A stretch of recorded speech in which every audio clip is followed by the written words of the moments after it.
And good morning. Good morning, James. It's a pleasure to have you. This is James Higgins of ScrollStop, and he's given us his time, and we're just going to delve into a few questions and talk and chat and enjoy ourselves, basically. That's why we're here. Yeah. Okay, Jay, you're very welcome. Thanks for having me here today. You're very, very welcome. Okay, so as we normally do, I'll just sort of like dive in. Yeah, one thing I noticed, the name Scroll Stop, very apt. It's a great name, fantastic name. It sort of like captures the essence of, what's out there at the moment. So much noise, so much scrolling, so much choice, so much. So how is that core idea of sort of what was the original inspiration behind that name, and how has that particular core idea shaped your company's mission, say, over the past few years? Yeah, great question. So we started off working in the student space quite Right. heavily, kind of as mass adoption was truncating away from the likes of Facebook for that kind of Gen Z feel. Yeah. So we realized quite early on that our ability to permeate the social platforms that were more kind of alt media at the time was short form UGC. And Right. content then became, 10 a penny, became Yeah. cheap as chips to kind of fund and fuel. And we Yeah. realized that our ability to tap into these pockets on the digital landscape was one of our strengths. So we kind of quickly Excellent. then learned to specialize a skill set in content that was not only right fit for market, for target audience, but Yeah. also was able to stop the scroll. So we went through a couple of different brand iterations, Different and we actually iterations. Yeah. yeah, went through a couple of different rounds of market research, and it starts off with asking family and friends, right? So we had Brilliant. like a checkboard JPEG image that we sent round to like 150 people that we knew, Wow. doing like WhatsApp polls and all sorts, and Yeah. different kind Yeah. of Yeah. versions of the logo and iconology, and this one came up trumps, and yeah, Excellent. ultimately we generate content that's so good it stops the scroll. Excellent. No, I like that. I like that. That's very, very apt, very kind of good for your brand. So yeah, the student space, it's a very important space. I've got a couple of kids. Well, they're not kids, young adults at uni. So my two young adults are at uni. So yeah, it's important that they're kind of, we engage with them and everything. So in the last 12 to 18 months, what would you say is one achievement or milestone that ScrollStop and you and your team are most proud of? What made that a win for the company? What made that a win for you guys? Thankfully, it's one that's really easy to identify for me. So, I Right. guess circa 5 years ago, when we took off the student filter, I just went broader into ecom around the end of the Right. pandemic. We actually found kind of great success with higher basket values that just really don't work with that kind of 18 to 25-year-old bracket. So, Yeah. for us, the balance between creative and performance marketing really is a sweet spot. And that Yeah. came to fruition, and we got that kind of resounding cheer from the broader industry when we Um, took home gold at the Global Influencer Marketing Awards for the highest campaign wow. ROI. So we actually drove Excellent. a 77x ROI for one of our brand partners by using our reactor engine roadmap that we've built. So Brilliant. yeah, performance Oh, off the back of creative, and we took home excellent. gold, which is great. Excellent. So you're obviously very much deeply involved in the marketing and advertising space, which is great news. So what is one belief or strategy that ScrollStop holds today that you feel gives you a kind of a distinctive edge, perhaps over your competitors? What clears you out from the noise? Yeah, I think it's that tried and tested roadmap that we kind of Yeah. spent a couple of years optimizing in the beginning, but it's that ability to dip back into our own historic data, as well as the insights actually from the platforms, and then using the market research inside our vast community. So we've got Right. over 250,000 content creators in our network. So Wow. when we're making the storyboards for them, it's really important that they also have their creative input. But as opposed to letting them just run off with their own talent, actually it also needs to be fit for purpose, because it's not just Yeah. organic content we're making, it's content that's fit for a performance flight.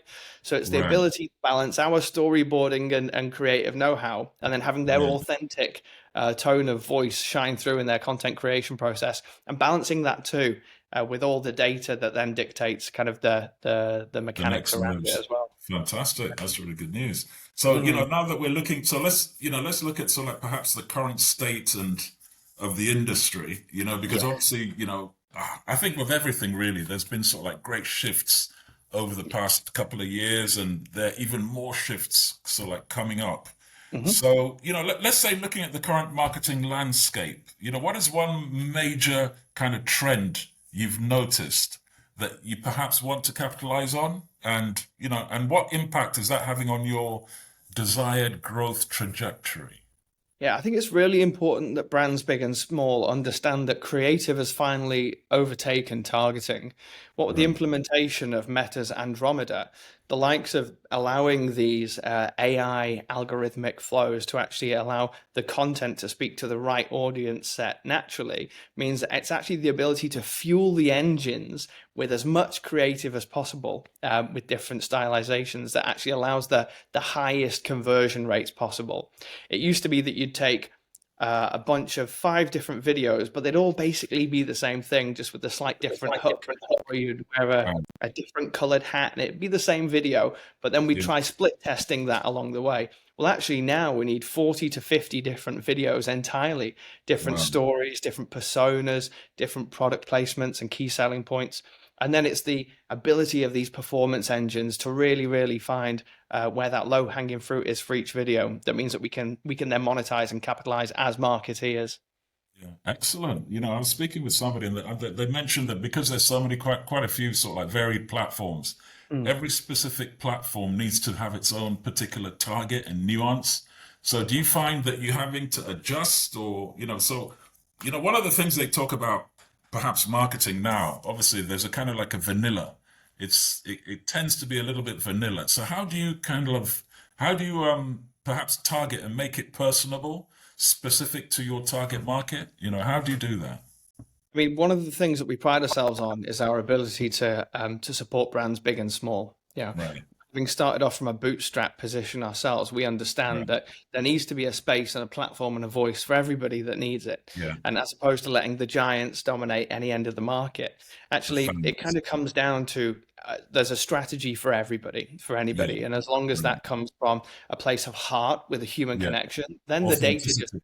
Yeah. authenticity, absolutely. Yeah. Then the data just amplifies the scope. So if the budget requires you to max out the yield of a small set of creative, because that's what the budget can facilitate, then we Yeah. need to get really, really strategy aligned and focus on a particular audience set. But if Right. you've got the budget and you can expand that scope, Yeah. then you can have real fun in that ability to split test along the way. Brilliant. Oh, wow. So it's a very thorough kind of process, and yeah, that's great. So let's say if you look at where your best clients come from today, Hmm. right? Hmm. What does that acquisition channel look like? And what are the top two biggest challenges? Perhaps when you're scaling, that particular that channel right now, or what would you feel that, oh wow, if only, or not if we could do better, but then, what are some of the sort of like the roadblocks that you have to overcome? Yeah, I think that in answer to the first part, the most successful channel for us is referrals because the Right. Oh, quality and the brilliant. power of the work that we provide really does often speak for itself.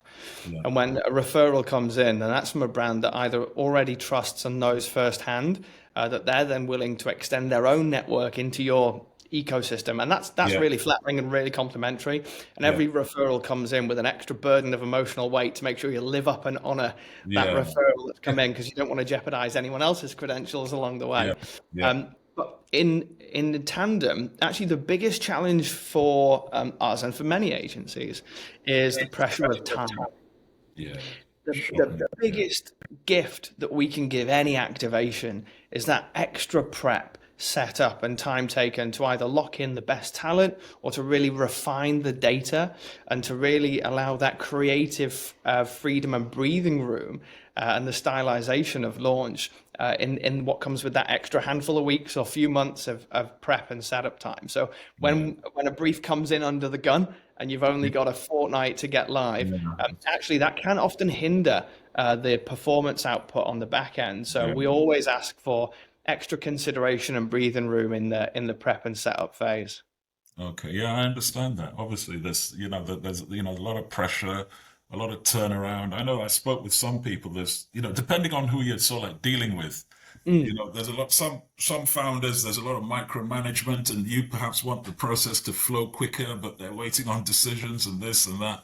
Yeah, I could understand that. So, like, let's say outside of the day-to-day work, what is the single biggest priority? For you and your leadership team, perhaps over the next quarter, or what are things that you're specifically looking at that perhaps are a priority for you? Yeah, I think this time of year is really often quite pivotal for people in a foundry and head of position because Right. the execution in marketing and ads right now is an apex in the year's activity. Black Mhm. Friday, that Yeah. pre-festive run, and this is the workload that's taken 6 months worth of, if not 12, 24 months worth of prep, Yeah. strategy, and building from teams far and wide. And actually, right Right. now, the execution load is so high, but from a foundry and directorial stance, actually, Yeah. now what we really want to do is get ready for 2026. Yeah. So Yeah. we're Yeah. taking the kind of the extra time and that kind of off the clock big picture thinking to Yeah. make sure that we're refining our SOPs. We're really looking at putting in the best cultural practices to make reinforced kind of frameworks for our team to deliver the best work that they can, not only in Ex- regards to a performance and functional capacity, but also so that they can enjoy and get the most out of it themselves. Because when the teams are happy, then the results really do shine. Oh, yeah, no, I can see that. Obviously, you've got a really kind of good grip on it, and you're obviously very much in control of where you want to go, which is excellent. So let's say that if you map out your typical client journey, where do you feel the biggest kind of I don't want to say bottlenecks per se, but where do you feel that scroll stop sorry is right now? And perhaps that is maybe we spoke about the extension of the sales cycle. Where would you see that perhaps there are areas where it could be shortened? Are there any things that kind of reoccurring decimals that sort of like tend to crop up every once in a while? Yeah, I think that often one of the challenges around qualification is that Right. people can enter the sales funnel, as it were, or enter your sales cycle simply from like an exploratory point of view. Because what we have to take to market in regards to concept and creative strategy is often really intriguing for other people looking to refine their own creative alignment for the year ahead. So that element of qualification for us means that actually we're inundated with people eager to learn more. So we have an absolute swell of confirmed diary appointments, consultations, and we're always happy to consult around the clock. We're an official verified TikTok partner, Meta marketing Excellent. partner. So we've got all the insights and the size of the creator network Yeah. that we get market Yeah. research from, and the results and things. So people are always happy to consult, and we are likewise. And in regards to the actual sales cycle, it's then identifying the timeline and signpost from that consult to the Yeah. provision of strategy, and that can then sit there for 6 to 12 months with nobody really knowing where quite to pull the budget from, because we tap into paid media, amplification, and retargeting, as well as creative UGC and social management. So often there's quite a bit of alignment that has to be done to decide and actually manipulate the budget play so that we can activate in the way that we'd like to. So it is quite an intricate kind of process, isn't it? It is quite an Mm. intricate. Do you have problems with ghosting in that, you'll be working along with people and then all of a sudden, phoop, they just kind of, I don't know whether they pull out or you just don't hear from them and you kind of send an email, have you fallen off the chair? Are you still there? Kind of thing. Do you have that Yeah, problem? I've spoken to a few people and they have, yeah. And I think that kind of comes back to qualification, so to speak, do you have problems with ghosting? yeah. So early on in the scroll stop journey, I was always in the habit of being paranoid that my email domain was corrupt or there was something wrong with my sender ID. I was Oh no. convinced that actually there can't be this amount of people that have taken a proposal, promised to get back, and then And just didn't. never reply. Yeah. And I was convinced that my email and my email alone was Had a simply not problem. working. But actually, I've come to learn over the years that actually people have always been getting all the messages. They're Yeah, just taking their time to figure out when's best to that's it. reply. That's it. And then also, obviously, they've got other things, other stokes in the fire and everything like that. So let's Absolutely, say, everybody's yeah, so let's busy. say, for instance, if you could wave a magic wand and cut Yes, 30 days out of your average sales cycle, yeah. right? What would be the most immediate, tangible benefit that would have on your business and your team? So the time it takes for us to lock in the great talent, Yeah, as in like the really, really high performance content creators, they're yeah, normally booked months in ahead. So the ability to actually talk to them well in advance for the scheduled works that we'd like to plan with them means that we can then simply provide better results and an output.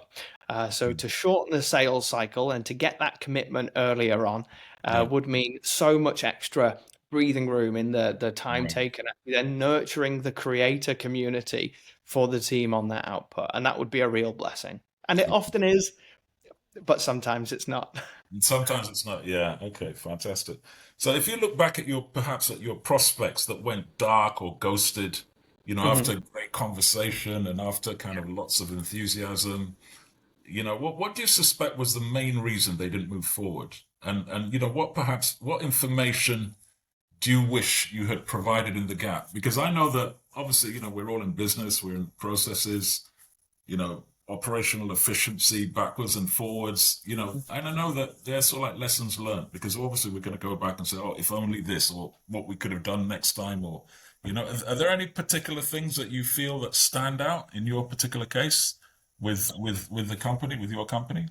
Yeah, I think sometimes the level of rapport has been nice and solid, Yeah, enough for me to warrant the question, look, let's be real here. Are you benchmarking?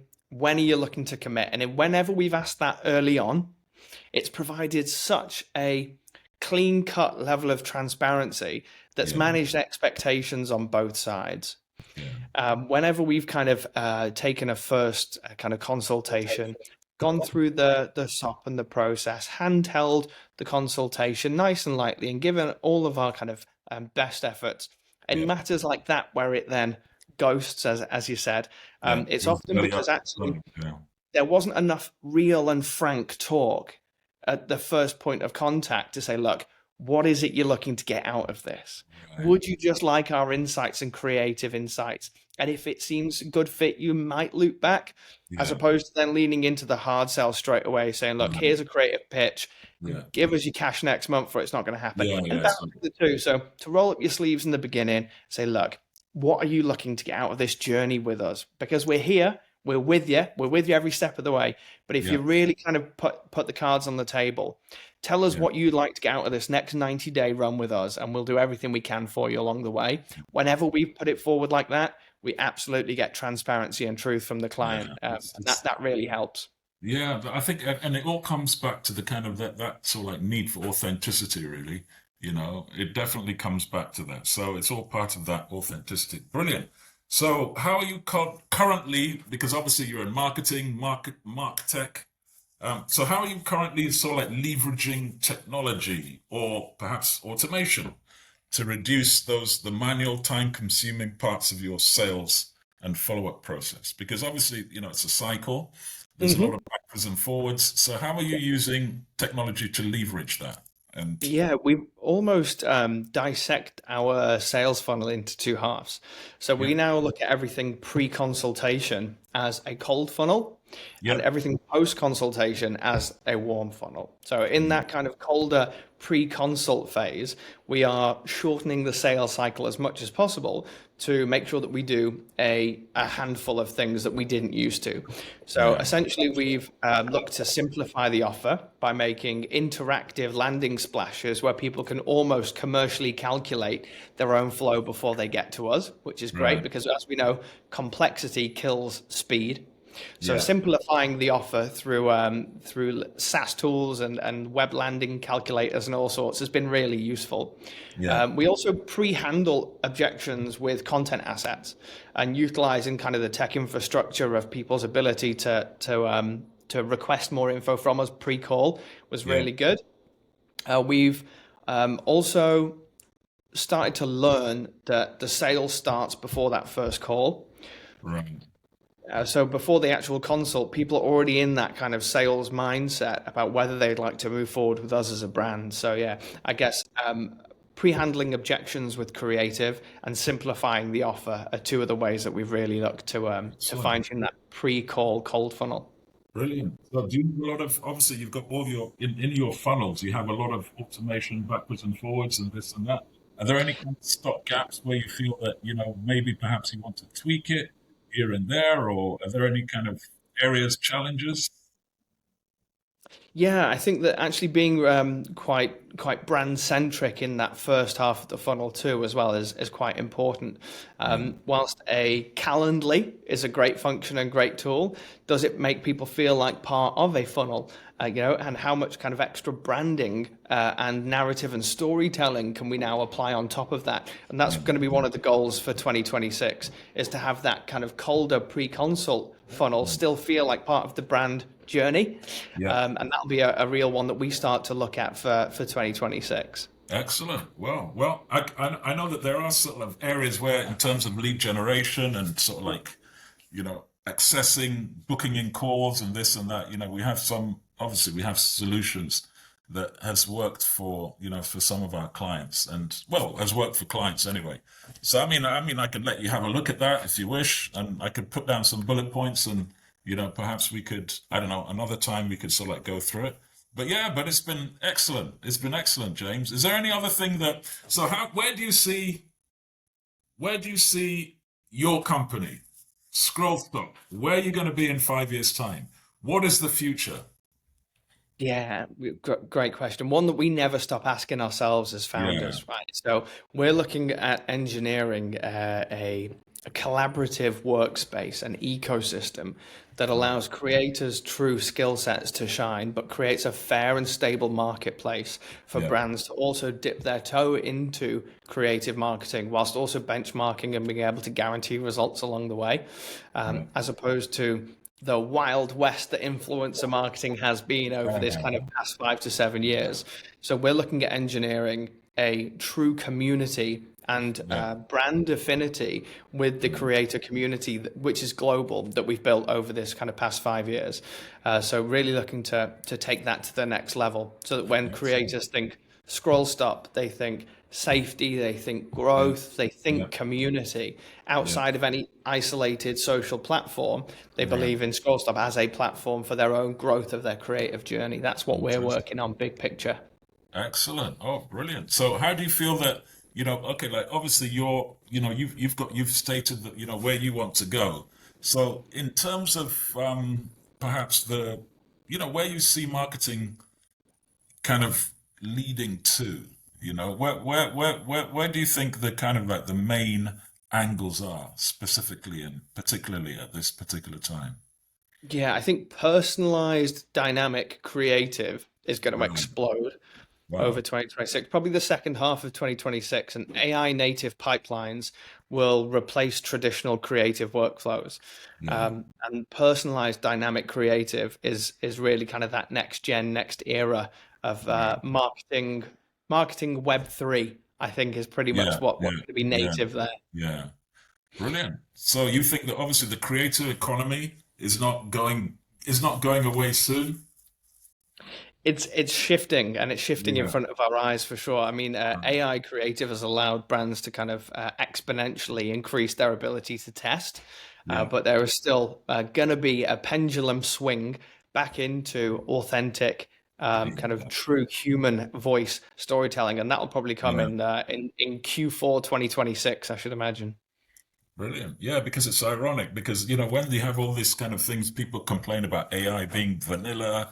So it kind of it shifts everybody back to the focus of authenticity, doesn't it? It means that, Absolutely. people are kind of like, okay, fine, we've got the AI, we know it can do this, we know it can send out whatever, multiple kind of campaigns and this and that. You can reach, the reach is incredible. But the thing is, where's the authenticity?